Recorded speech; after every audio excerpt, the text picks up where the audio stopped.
Ngayong araw na Nobyembre 30, Bonifacio Day. Ito rin yung araw na tinakda sa national para gawin ang malawakang rally sa araw na ito. At dito naman sa Tacloban, ito nangyayari ngayon na dito ito sa kabaan ng Justice Romualdez. Nagtipon-tipon dito yung iba't ibang mga organisasyon at sinasagawa nga itong rally ngayon dito. Isa sa sinisigaw nila ang pagtutol nila sa Causeway Project dito sa Tacloban. At yan ang sinisigaw nila. Hindi masyadong tumutuloy yung ulan. Umuulan dito. Kahit maaraw ay umuulan, kaya medyo nadidisturbo itong rally na ito. Nababasa pati yung camera, mga camera ko.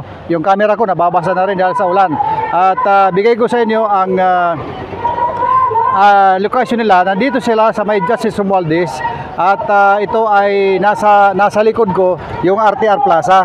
Kahabaan nito ng Justice Romualdez at nandito lang sila sa gilid ng daan. Nasa gilid ng daan para hindi abala yung usad ng trapiko. At mukhang lumalakas ang ulan at kailangan ko nang tumawid at sumilong para maligtas yung camera ko. Hindi naman kailangan ako ang maligtas mabasa o kailangan ko, pero yung camera ko hindi pwedeng magbasa. Ayan yan ang rally na ginagawa ngayon.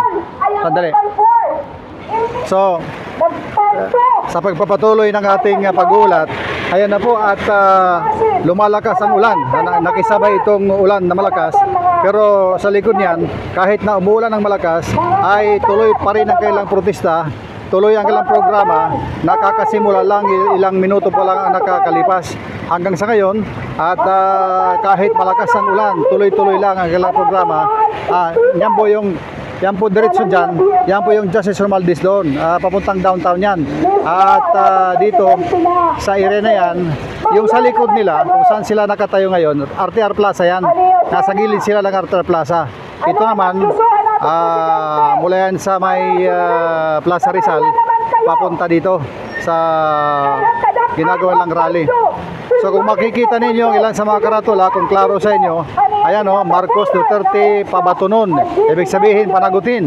At marami pa sila na mga hinaing na ilalabas dyan sa kailang rally ngayon. Isa dyan ay ang programa para sa disaster program na malaking bagay para sa kaligtasan ng bawat mamamayan na ngayon ay na-question dahil sa mga corruption project sa pamamagitan ng flood control projects ng DPWH na ngayon ay marami nang naaresto, nakulong at inimbestigahan. Mga na-freeze na mga bank accounts at mga assets na nabawi dahil dyan sa corruption na yan sa flood control project. Yan ay isa sa kanilang sinisigaw na mga klase ng korupsyon dito sa ating bansang minamahal na Pilipinas. Political dynasty of Augusta Region.